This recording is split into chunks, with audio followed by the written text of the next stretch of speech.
Welcome to Cars Yeah, show number 124.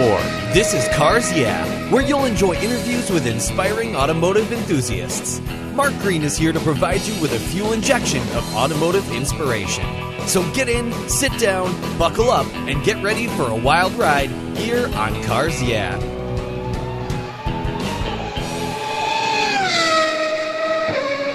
Have you turned your key and heard that dreaded tick, tick, tick, tick because of a dead battery? No worries. I've got the NOCO Genius Boost Jump Starter. This compact tool fits in your glove box and features rechargeable lithium battery technology that will start a dead battery in your car, boat, truck, or RV. It packs a whopping 12-volt, 400 amp starting power and can start up to 20 dead batteries on a single charge. Plus, it has built-in spark-proof technology with reverse polarity protection to safely jumpstart your vehicle. The compact, ergonomically designed clamps are solid copper for maximum conductivity, and there's a built-in ultra-bright dual LED flashlight with 7 modes, including an SOS emergency strobe. It's easily rechargeable with a USB outlet, and you can charge your smartphone or tablet while you're on the road. Works on any 12-volt lead-acid battery. The Genius Boost from NOCO is the ultimate emergency tool that's safe and easy to use. Quality design, state-of-the-art technology from NOCO, your battery care source since 1914. Get yours at geniuschargers.com.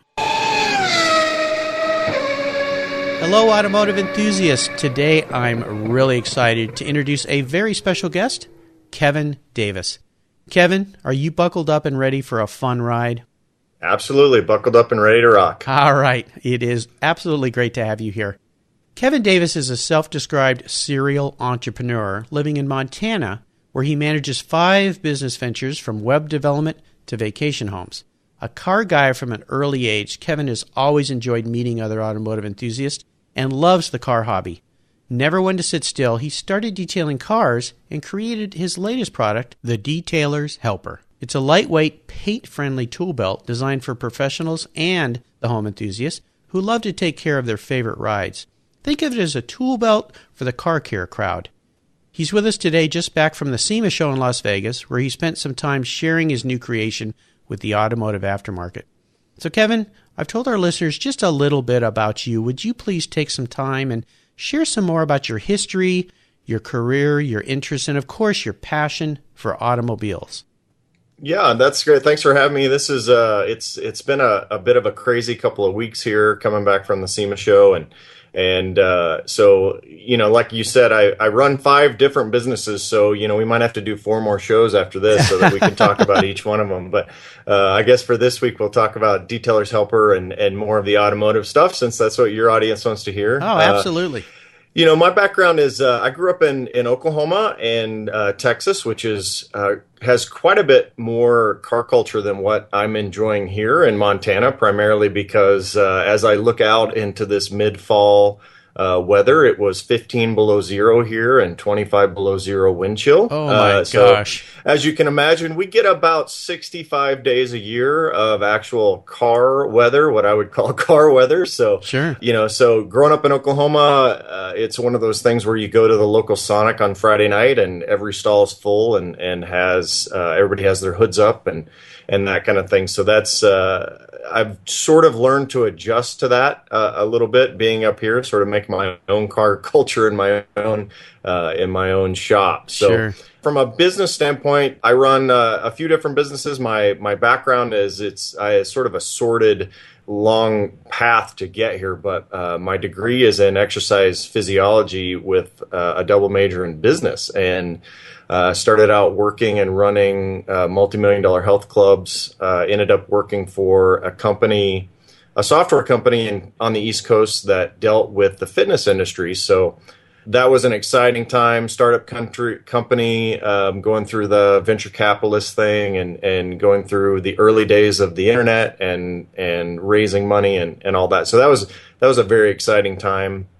Then I decided that doing this corporate thing was not necessarily for me. Wanted to go out on my own and ended up in doing web development for the last about 17 or 18 years, owning my own firm, doing app development, which, is within the last 5 years. We did custom software design and that kind of thing. So I made the mistake of running my business more than I was growing my business. So as the web as the web environment changed over the last 5 or 6 years, I realized that, hey, I've been dealing with these 4 or 5 year projects and failed to have new projects lining up. So that tends to make cash flow a little bit challenging, especially when you're used to a certain lifestyle.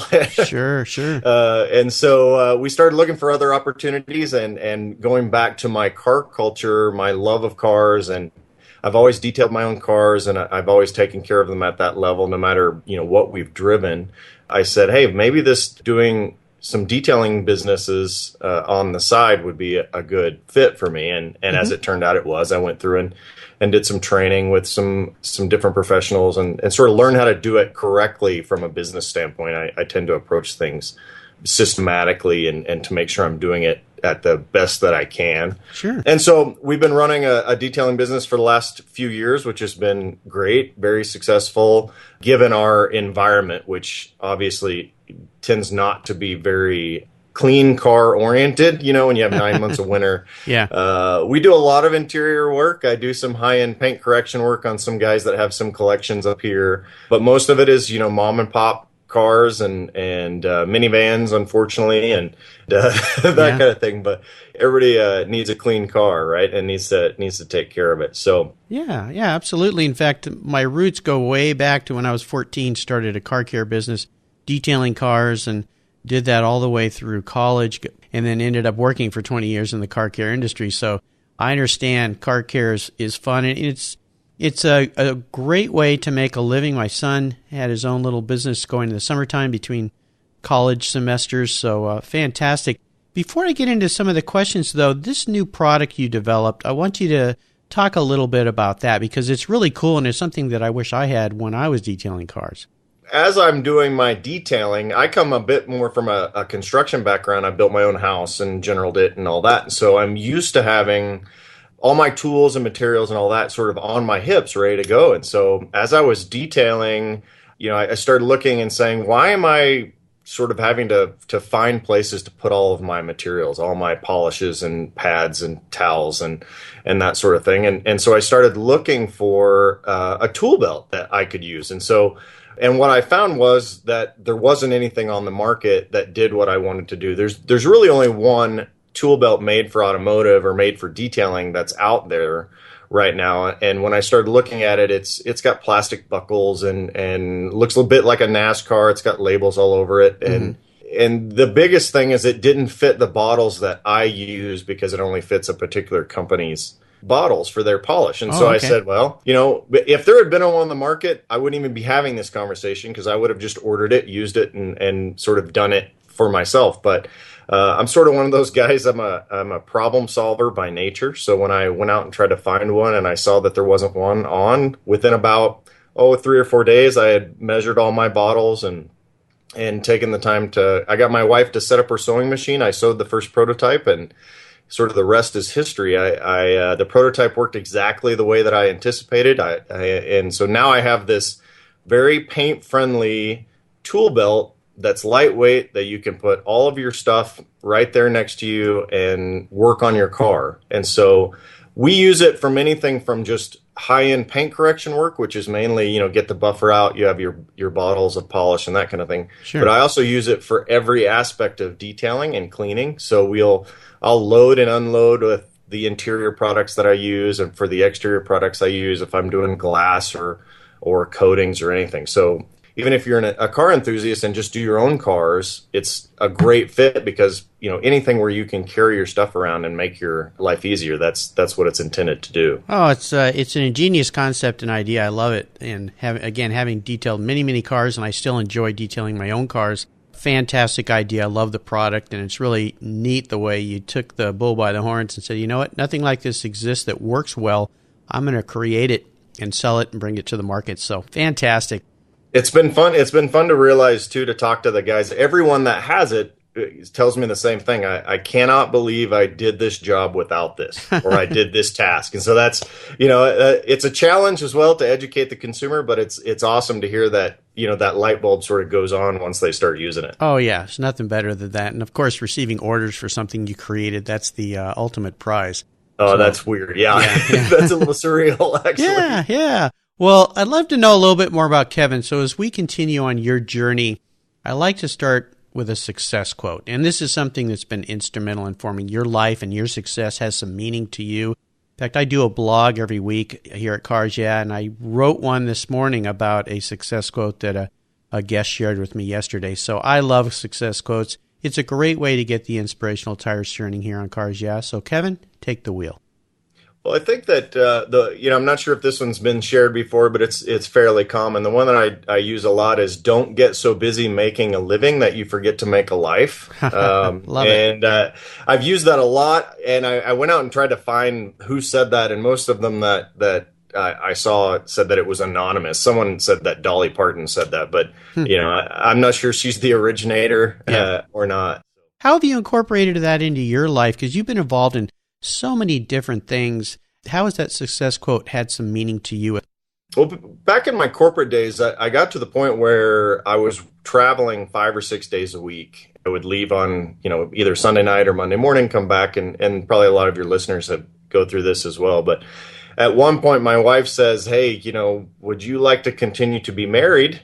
Yeah. and I did. And so we sort of, at that point, I had a paradigm shift in my thinking about corporate world, success, money, all of that. And so that quote sort of represents what I've tried to do, which is if you're building a life, it's different than just making a living, because you can get so caught up in just earning money that you miss everything, whether it's your children's lives or just your time with your spouse or just, enjoying that, that whole stop and smell the roses thing. So Right. It sort of culminated back in 2008 for us. We adopted this family mission statement, or just something along those lines, where we just started sort of saying, no, why not?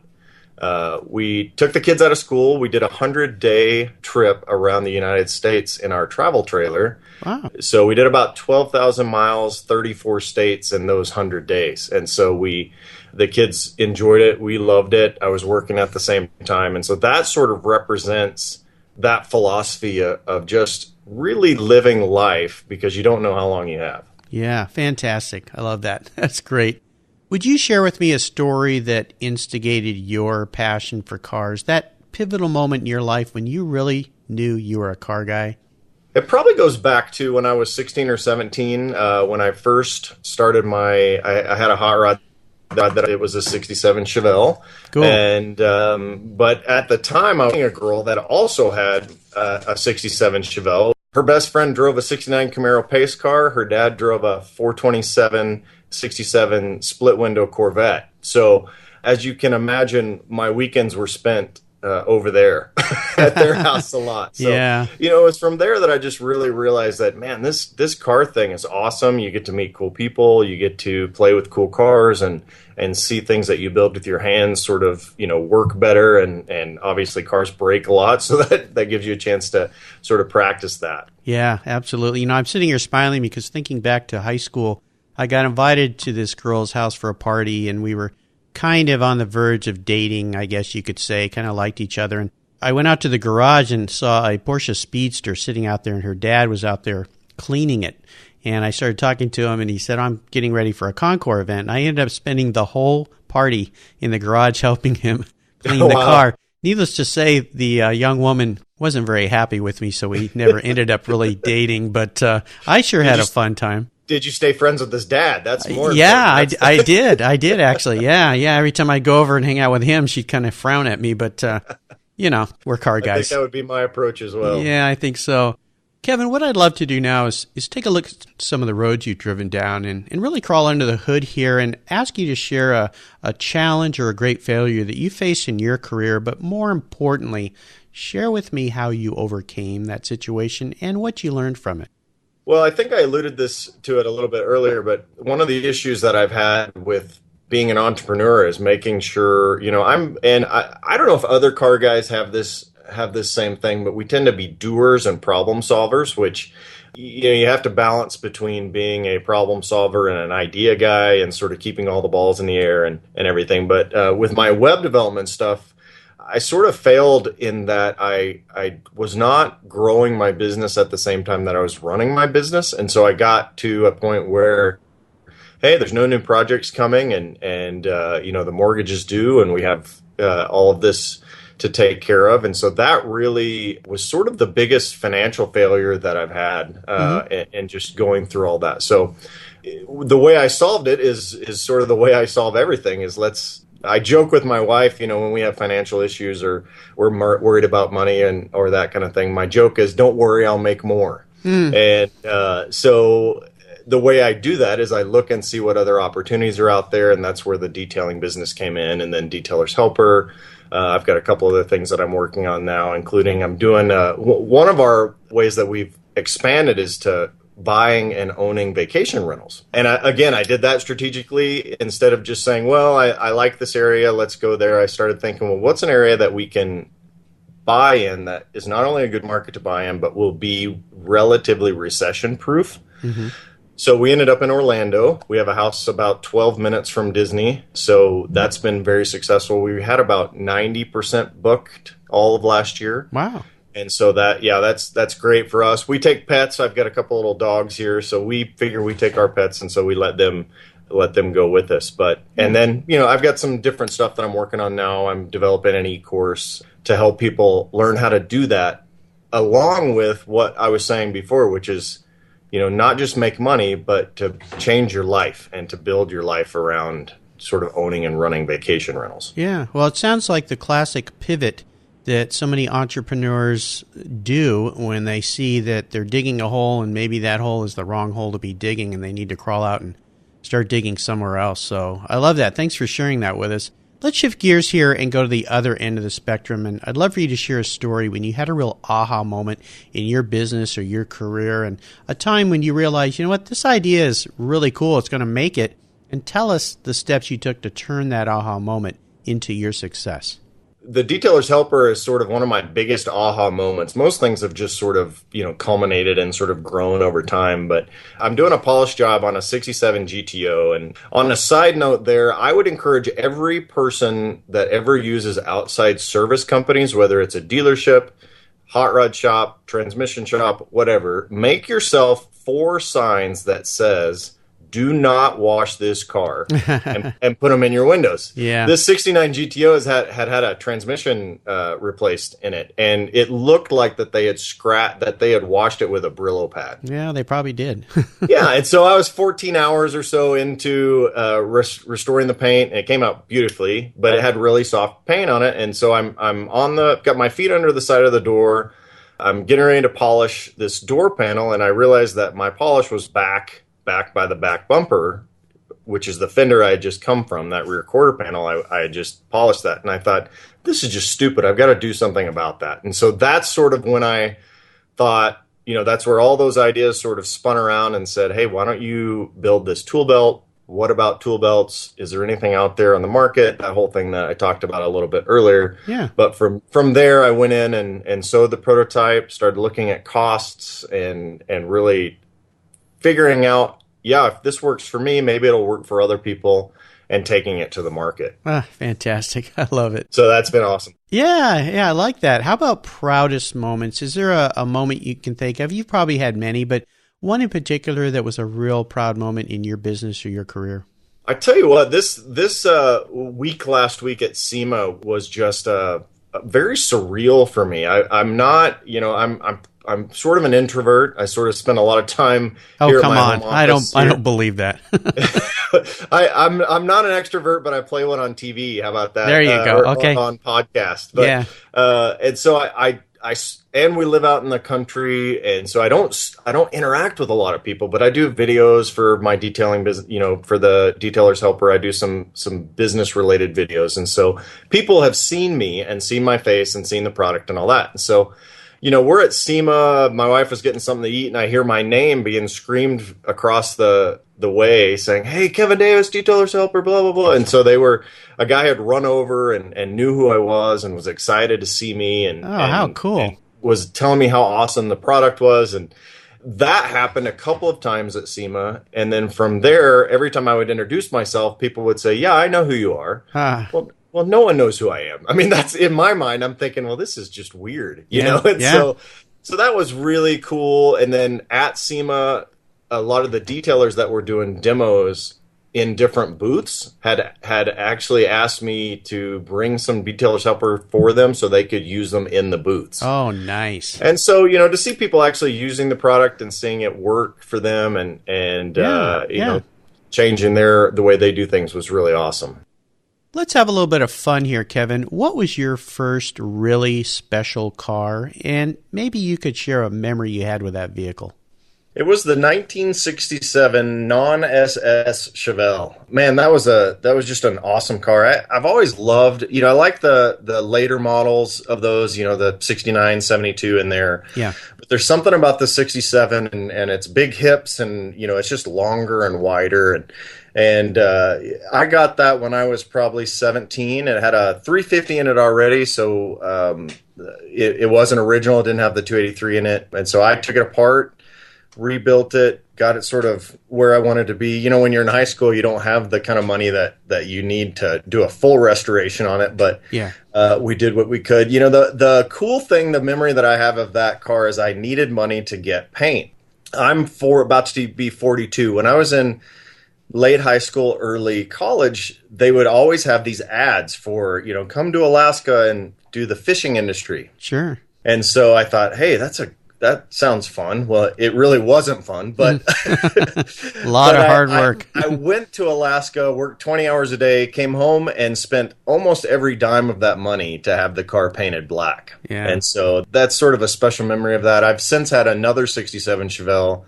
I've bought and sold both of those. That one is sort of, I'm ready for another one. For some reason, I keep seeing the 66 Chevelles, the SSs now seem to be the darlings of the hot rod world, at least in the last few months. Right. And so either that or it's one of those perception psychology things where I just see them everywhere. Sure. So I'd love to do another one. Well, 67s are kind of near and dear to my heart. My first car was a 67 Chevy Nova. And I had that car for about a year, and then I replaced it with my poor man's Porsche, a 1967 Carmen Ghia. Oh, yeah. So, 67 had some just neat styling cues. They were great fun cars. I enjoyed them, so I understand where your heart could be with that SS. How about seller's remorse? Is there a vehicle that you've let go that you really wish you could have back in your garage? You don't have to go very far for that because it's that 67. Is it? Okay. Yeah. You know, I sold it. It's typical thing, got married and a little kid and all that. And so we sold it and ended up buying some import that had 4 doors. And at this point, I think it would probably be a 396 SS clone if I still had it. But I definitely wish I still had that thing. Well, your story about children and life changes, my guest yesterday, Patrick Hong, said the same thing. His car of his memories and the car that he had most remorse for was the same kind of thing. Kids came along and your priorities changed and you let that car go and wish you could have it back. So the story is pretty common amongst many of my cars guests here. How about current projects? Is there a project you're working on right now that really has you excited and fired up? Oh yeah, it's funny too because you say that, you know, on the one hand we sell cars because we want to have a family and all that, and now that I have a 16-year-old and 15-year-old, my current project only has 2 seats, so I'm not sure what that tells you, but they can stay home while the wife and I go go play. So that's a little bit of a different psychology there. You can analyze however you want to, or they could borrow it. I don't know. It's a factory 565 Cobra. Oh my gosh. And, maybe not a good idea. So, you know, it's one of those things where they both want to drive it at some point. It's currently I'm doing body work on it right now, but I bought this car in 2000 or the kit in 2009. And so it's been a 5-year project. I drove it for a couple of summers in gel coat, which is, you know, just the body before any of the body work. And I'm probably 500 or 600 hours into it now. And I figure I have another couple of hundred of body work and paint to do. But my goal is to have it done before spring rolls around in July.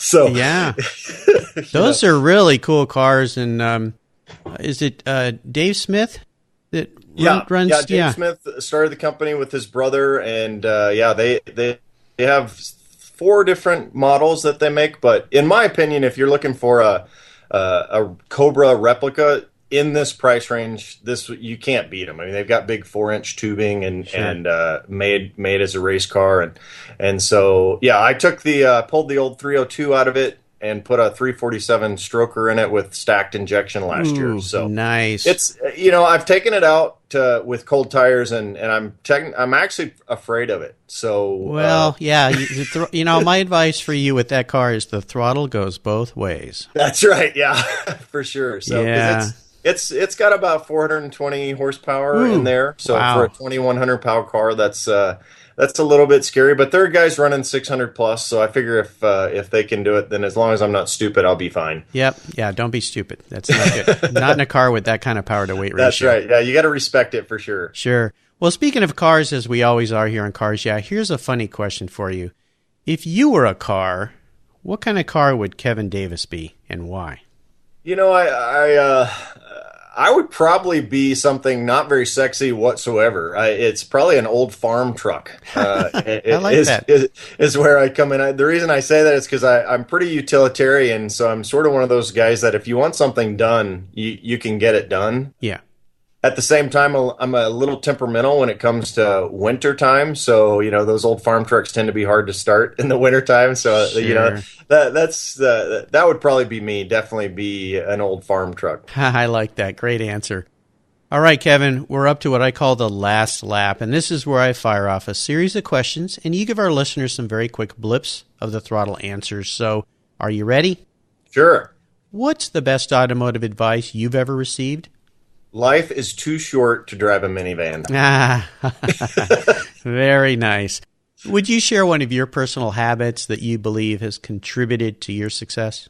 Yeah, I do a lot of scheduling and to-do lists. I have pretty much every moment of my day in 15-minute increments sort of laid out, so that allows me to get a lot of stuff done. Very organized. That's great. How about resources? Is there one that you could share with the Cars Yeah listeners that you're really fond of? Maybe it's a website you frequent or a blog you get? I spend a lot of time on Factory 5 Racing and their forums, and there's just some really cool, even if you're not building a car, there's a lot of information out there that's really cool. So that's factory5racing.com. Awesome. That's cool. And how about books? Is there a book that you've read in the past or maybe one you've read recently that you think that the Cars Yeah listeners should hear about? Yeah, I've probably read this book 3 or 4 times. We just took a long trip to Florida and back, and I listened to the audiobook. It's The 4-Hour Work Week by Tim Ferriss. Oh, yeah. Great book. And even if you're not, looking to do entrepreneur stuff, or it's just sort of one of those grab life by the horns and manage your life better kind of books. Yeah, it's a great book. And how about interesting hobbies outside of your passion for cars? I've just got a couple, really. I play guitar. I'm on the worship team at my church, and so I play guitar. And then the big hobby for us is travel. We love to travel either around the U.S. or internationally. And man, looking outside, I can't wait to get to the Caribbean again. I'll bet. Well, I'll remind our listeners that you can find links to all these great resources that Kevin has shared with us today at carsyeah.com/Kevin Davis. All right, Kevin, we're up to the checkered flag, and this last question can be a real doozy for some people. If you could only have one collector car in your garage, and it's something you can't sell to buy a bunch of other cars with, but money's no object, today I'm going to buy you whatever you'd like, what would that vehicle be and why? I don't think it would be a car that would actually require that much money, at least at first. I think it's the gift that keeps on giving. But It would be, I'm a huge Magnum PI fan. And my dream car has always been something between an 84 to 85 Ferrari 308 GTS, which if you look at them from a pure car standpoint, they don't go very fast. They had emission stuff that killed them, and they're terrible to own because they cost a lot of money. But it's just one of those. I'd just love to have one of those cars. I just think they're cool, classic, exotic. Well, since I'm buying, I'm glad you didn't say a GTO. That would have broken the bank because, the 308s are a much more affordable car. And I think you can get them for 30, 35 grand. So that's not too bad. Yeah, it's less than a Camry. Yeah, absolutely. Well, great looking cars and certainly iconic, at least accessible. So I appreciate you being a little easy on me today. That's great. Kevin, you've taken us on a great ride today, and I've really enjoyed sharing some time with you and your stories. And I want to thank you for sharing your journey with Cars Yeah today. Would you please give us one parting piece of guidance before you drive off into the sunset like Magnum PI in that 308 Ferrari? I'll have to grow out my mustache a little bit more. Probably, I think. I'm not sure the wife would do it. The biggest advice that if I was talking to my teenager, I would share this same thing. It's live your life and do business with the end goal of serving others. Yes.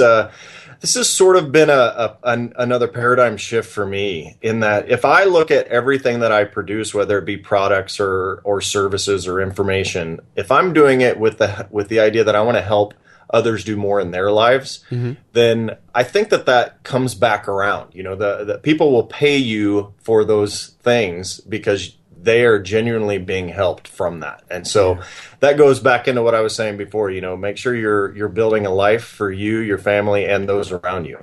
Oh, great advice. And that's what I'm trying to achieve here at Cars Yeah by talking with inspiring automotive enthusiasts like you, is to give back to others and inspire others, and hope that they can listen to your stories and go out and do what they really want to do in life and be passionate and give back as well. So that's great advice. And what's the best way for the Cars Yeah listeners to learn more about what you're doing with your product, and how do they find you?